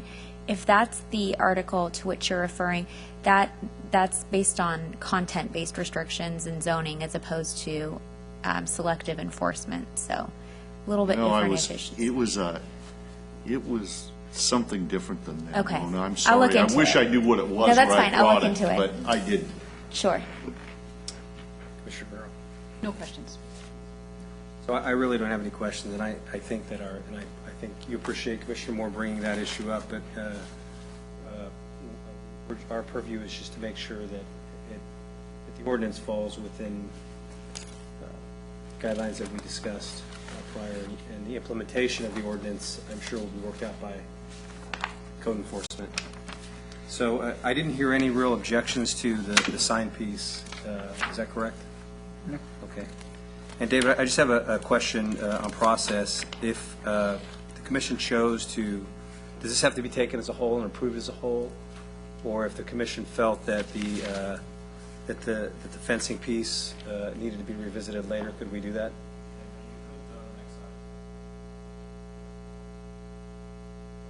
Thank you. So we'll move to temporary off-site directional signs, and again, I'll start to my left. Yes.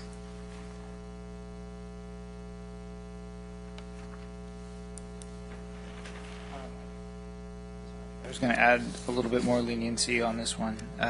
Agricultural directional off-site signs allowed with permit. Currently, Charlie said something, tomatoes and, he didn't say this part, but like tomatoes and pumpkins and Christmas trees, they all kind of happen at a similar time. I agree with the 4 times per calendar year, 30 days, but we still included the minimum of a 30-day interruption between those, and I'm willing to get rid of that. So they could, if the agricultural directional off-site signs really wanted to focus, but the summer months, I think they could do that.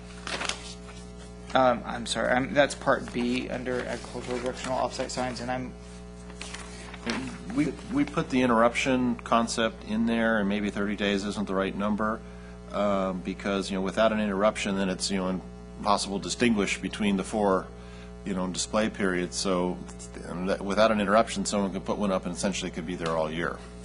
So if the 4 times per calendar year per business is something that the commission is amenable to, we need some way to distinguish between those display periods. So maybe the display occurrence interruption, maybe 30 days is too long. I mean, maybe it needs to be, 15 days or 10 days or, something like that.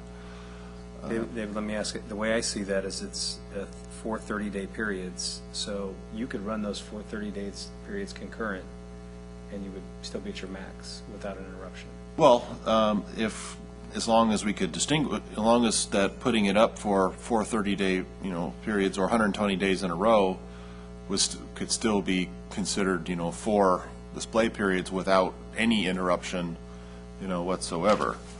I mean, that's the principle. Let me ask you this question, David. This will make it real easy for, I think, all of us to understand, and we can deal with Vieira Farms, that's Dave's pumpkin patch. I mean, he's going to run the farm operation, which he's doing right now, Yeah. and sells his vegetables. That's going to go for, started probably a month ago, and will probably go for, what, a couple more months? Then he'll have the pumpkin thing, but that's different. So if he takes down the one sign and puts up the pumpkin patch, is what happens? Well, if it's a different sign, the key, we're trying to at least to, like similarly to what we do with the temporary signs, is if they can display them at different times of the year, we need to be able to distinguish, between those, those display times, so that the total amount of time, isn't, exceeded. This here is, at least is our attempt to reinforce that, this is not a year-round necessarily display. I mean, maybe the duration for each sign, maybe 30 days is too short.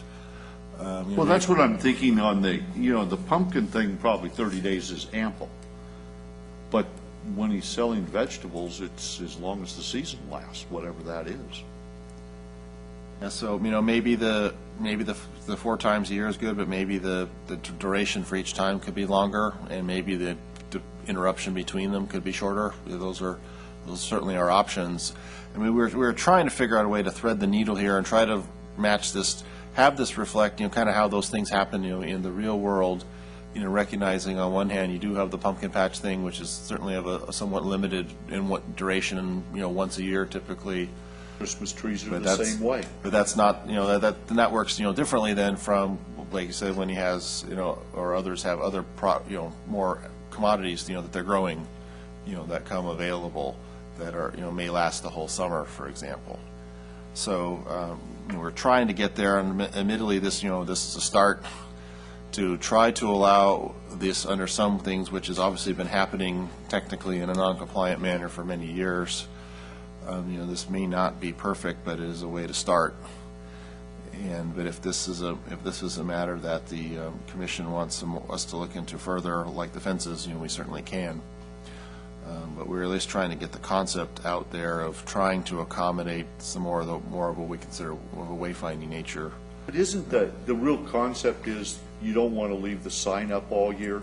So the idea is if you're doing pumpkins, you do it during October.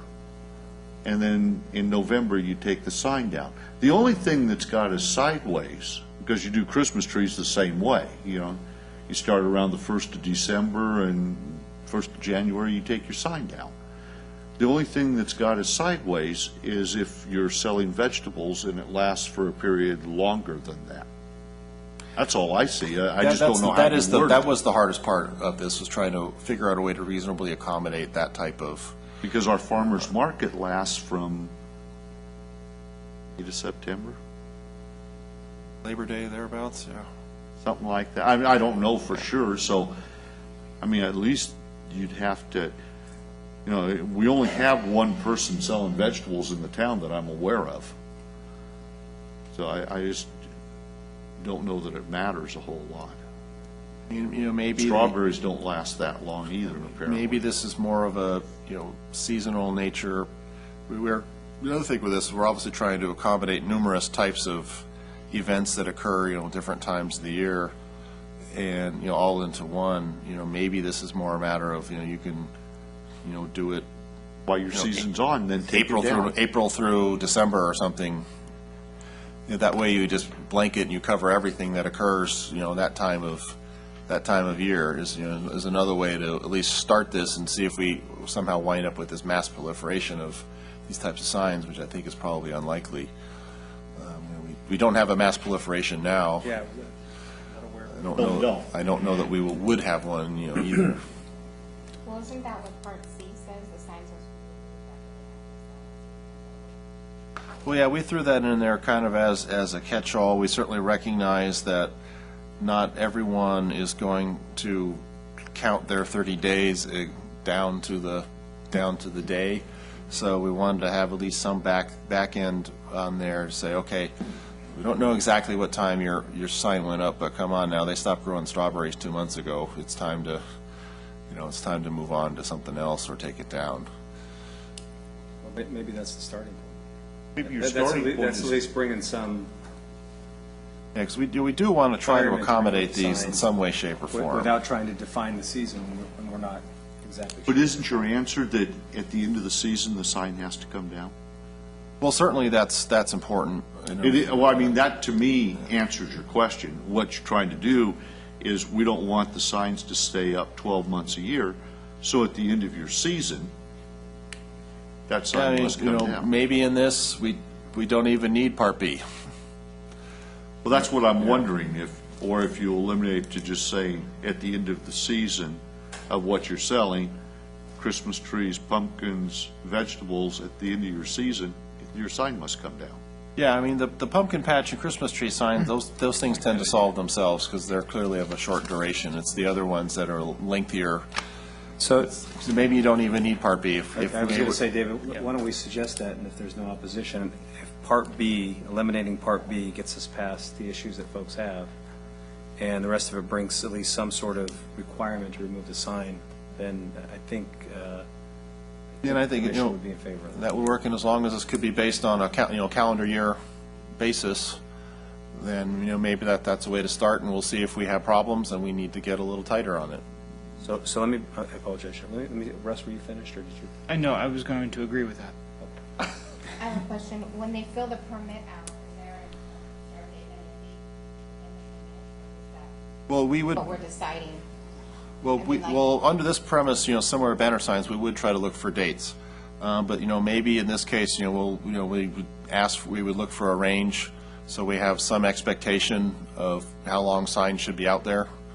We'd try to set, hopefully people would come in, early in the year, we'd set them up for the whole year, and then we would have that, and if it's getting to be, well past strawberry season, for example, and the sign's still out there, then it's, we have that record and know it's time to knock on the door and say maybe it's time to strawberry sign, comes down. It's good. I mean, this, Nothing? Okay. and so My- this certainly, if we don't have B, that could still work, and then we'll see how it goes. Okay.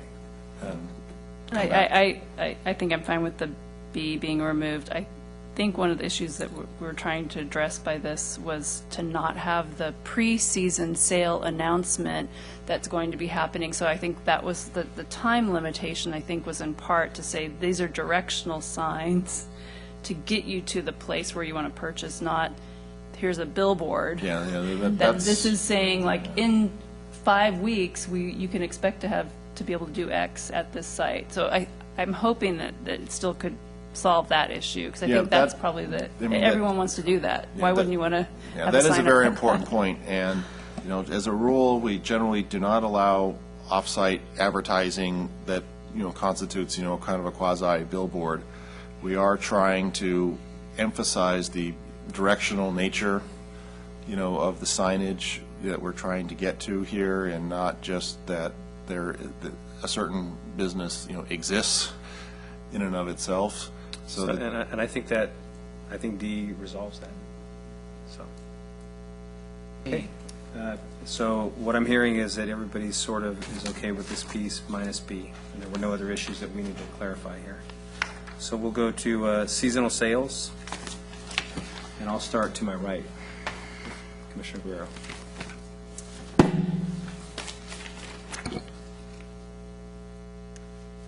Regarding seasonal sales, on number 4, seasonal sales may be conducted for up to 30 consecutive days on the same lot, and the subject should not be used for seasonal sales more than 2 times within the calendar year. As far as the restrictions on that, I wanted to just explore that a little further.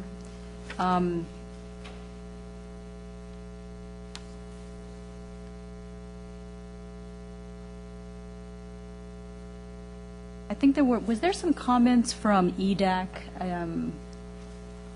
that were discussed there related to that? Fortunately, Ms. White attended that meeting, and I did not, so I don't recall the substance of their discussion as it pertained to that particular part. I see the reference regarding the off-site signs in here from EDAC. Okay.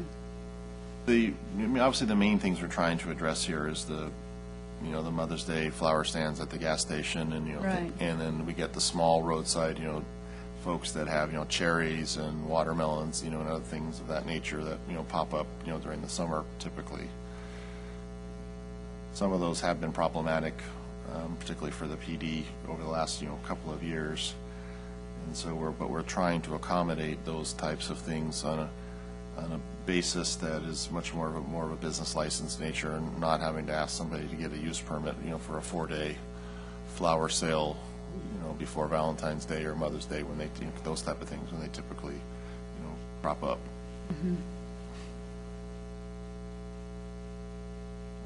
That was it. I just wanted to look into that a little further as to what the reason for that was and why it was trying to be addressed. Commissioner Moore? Yeah, I was just a little confused by the whole thing. I didn't understand this one too much at all, because it was, unless what you're saying is it's the guy that's just going to be at a service station, a vacant lot for a little period of time. Maybe that's why it all makes sense, because then I went to the amendments on the next page, and go, seasonal sales include outdoor sales of agricultural products. Well, this is what we just got done talking about. And, but if you're talking about the cherries and the guy with the pickup load of watermelons, maybe that's different. Yeah, and one of the things that's important to remember on this particular stuff is we are talking about as these seasonal sales occur in our commercial, zones of town. The crux, the issue we have right now is some of these folks got up in technicality under the city's business license municipal codes, section Title V. If you are at a site more than 3 days in any 30-day period operating your business, means you're in a fixed place of business. You're no longer an itinerant vendor, and that's a pretty low threshold, for so many of these operations that have set up along Jefferson and Sacramento Avenue and elsewhere that are, particularly like the folks with cherries and other fruits and vegetables.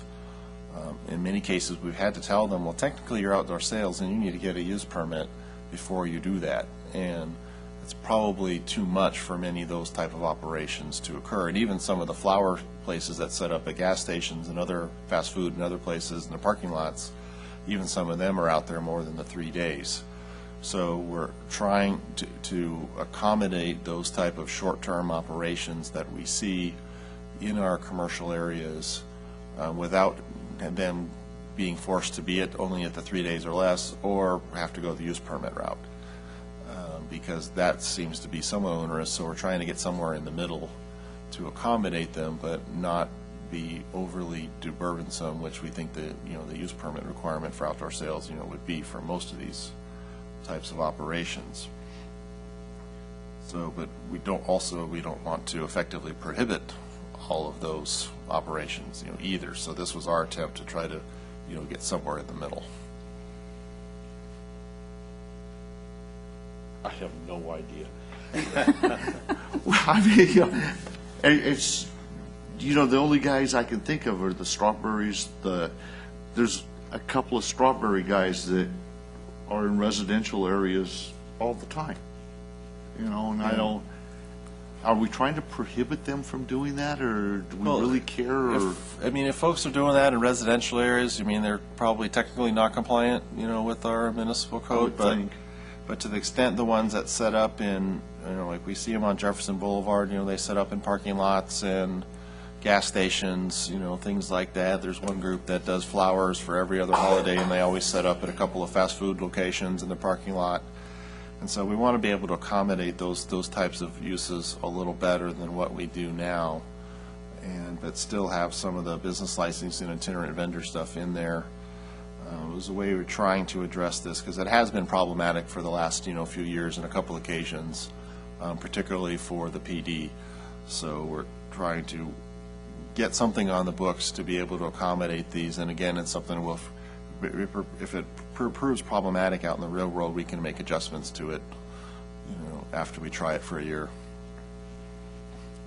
I had a question on number 4. Seasonal sales may be effective for up to 30 consecutive days. So if they're there one day a week, then they're not there 30 consecutive days. Well, under that, if someone was only going to be there, one day a week, or say, 1 or 2 days a month, it'd still fall under the itinerant vendor provisions of the municipal code. But we recognize that many of these users are out there for more than 3 days in a month, even if they're not consecutive days. And so they get caught up in what is, admittedly is a somewhat antiquated provision of the business licensing section, but that fixed place of business is, well defined in there. And until we amend that, we need to get something in there to accommodate these, 1 to 2 week or 5-day operations that we see a lot of, in town, especially during holiday periods. So I have no issues with this. I appreciate you trying to, as you said earlier, thread the needle and bring some sort of regulatory process. I'm okay as is. Thank you. Okay. So now comes the challenging part. So really the only, I think, piece that the the commission needs to determine if they want to move forward is the fence piece. And we've had some discussion, I'm really not sure where folks are at, if we want to make a motion. Move this in its entirety, or if we want to make a motion to move everything but the fence piece. David, I'm not sure the best way to handle this. Should we, would it be to have a vote for the entire piece and see where we're at? Well, if we can at least, perhaps we can do a kind of the straw poll, version of things. If we, I don't think we're at, especially where we're at now, I don't know that we want to try to rewrite the whole fencing thing, in front of us tonight. If it needs some more work, we can, come back with that piece. And if the commission was comfortable moving the rest along. So we'll take a straw poll to see if the commission is okay with moving it in its entirety at this point. I'd be fine simplifying it, but I'm also, if others in the commission feel we need to do more work for the fencing piece, it could come off. I liked the fencing piece as rewritten, so I'd be okay with moving that forward, and then with the only other changes be removing the in agricultural, and then I'd be good with the whole package.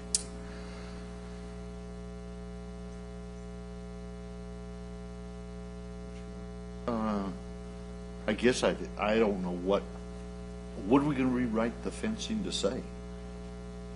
Well, Commissioner Liebig, had a proposal in there that certainly from a staff standpoint, we would be, amenable to. I was hoping that if we included the agricultural and rural zones within this, that would be, potentially satisfactory.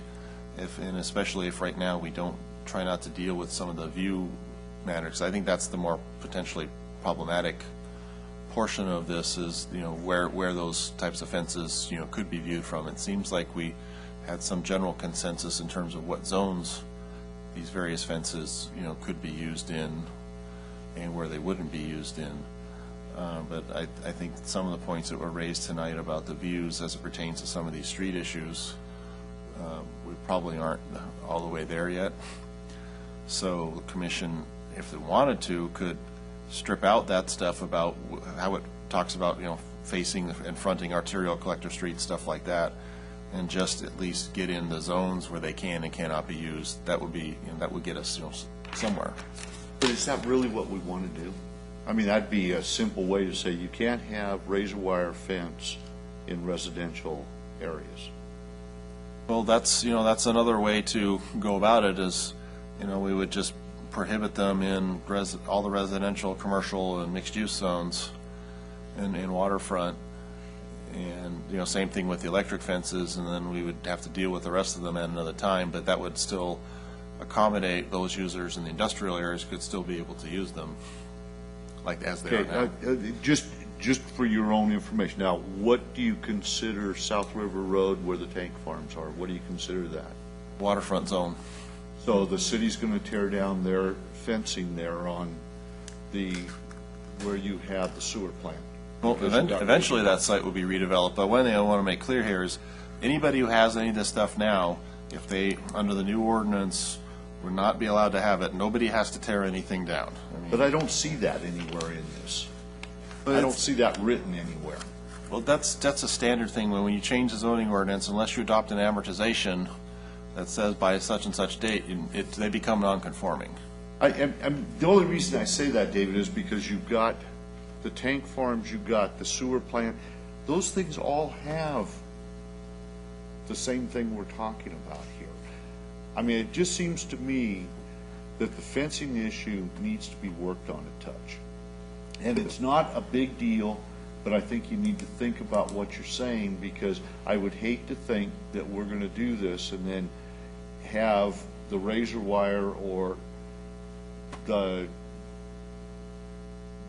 barbed wire on top of the fences be out of compliance in things that we technically and truly need to protect a little bit, and that's a tank farm, which is under Homeland Security provisions now, because all the trucks that are up there, those are all under Homeland Security guidelines, and you're going to take some of those guidelines away, and I'm just a little concerned about that but I'm sure that you're thinking of that. So, I just think the fence issue needs to be looked at a little deeper, because again, you're talking about things that not only are under the purview of the city, they're also under the federal government purview. Could we entertain at least starting with a prohibition in residential and commercial? I'm all for you, you know? So, I mean, why would you want to do that if you really want to look at it deeper? Well, we do have some immediate needs where we have some razor wire in residential areas that we do want to be able to Make address. residential your one thing that you're talking about.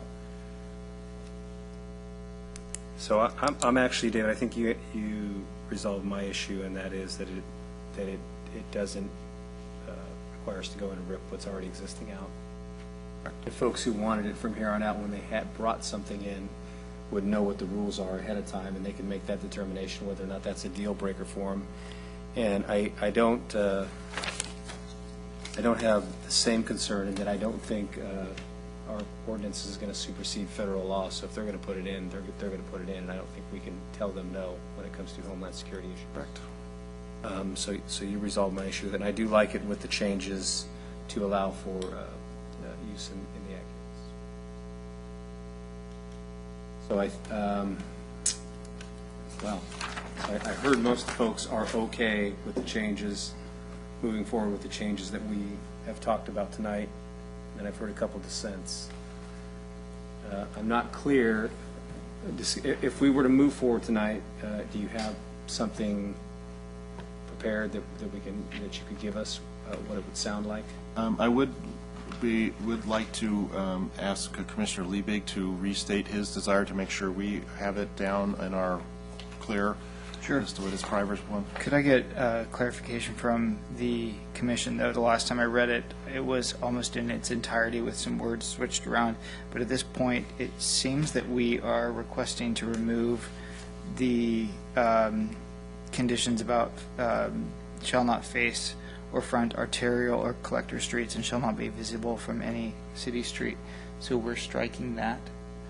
A head nod would be fine, or to include it would be a no. I think that's what they said, yeah. Okay, so as written with that part stricken, barbed wire, razor wire fencing is prohibited unless in the agricultural zones, A1, R1, and R2, or used for security purposes in the industrial zones M1, M2, M3.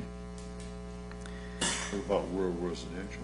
I think That's A1, R1, and it R2. would be our rural residential RR and real estate RE. The next sentence would be stricken. And then under B, electrified fencing is prohibited unless used in the M1, M2, M3, and A1, R1, R2 for animal control. RR and RE, sorry. I'm sorry. You're close. RR and R2. Yes. RE. And you guys all have those memorized. Zones. A conditional use permit is required for use in the BP zone. So I think that resolves some of the concerns raised by our speakers tonight, and then the other issue, as we've discussed, will be before the city council, and that's really the appropriate place to address And this, obviously, this entire topic will, zoning-wise, will be in front of the Certainly. city council here shortly as well. Certainly. So let's give this a shot. With that, I'd like to hear a motion. Okay, I will move the recommended action with the changes to prohibited fencing materials and with the change to agricultural directional off-site signs allowed with permit, with the removal of section B. I think those are our only changes. So we have a motion from Commissioner Liebig. Do I have a second? Second. Second from Commissioner Burr. All those in favor say aye. Aye. Aye. All those against say nay. No abstentions. So with that, the motion carries.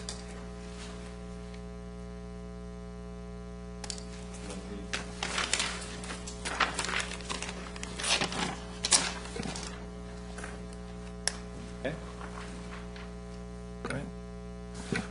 We will take this forth to City Council. Likely, it will certainly start in a workshop format in September, and probably, go into October.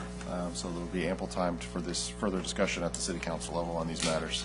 Thank you tonight for this. This is, we appreciate this. We know this is never easy to deal with a wide variety of zoning matters all at once. So we're grateful for moving to City Council after tonight. Thank you. So with that, we will move to general administration, I believe. Any informal discussion? I have one item, if I could. Sir. The gentleman we granted a conditional use permit on Weber Street that had the V-shaped lot, and he wanted to build the fence so he could park his boat behind the fence. The variance we approved there, I remember. Never has moved his boat off the driveway yet. Still there. I've told you and everyone that he at least needs to move his boat, even if he's not going to park it behind his fence, and it's still in his driveway, which is illegal because it's all the way out into the sidewalk. So we really need to send code enforcement or somebody or tell him he's going to lose his permit. I don't know what you do, but.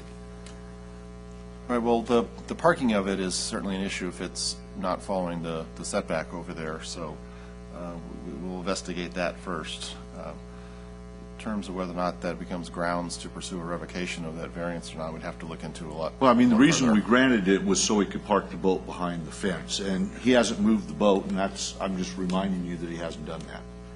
That's it. Okay. Motion to adjourn?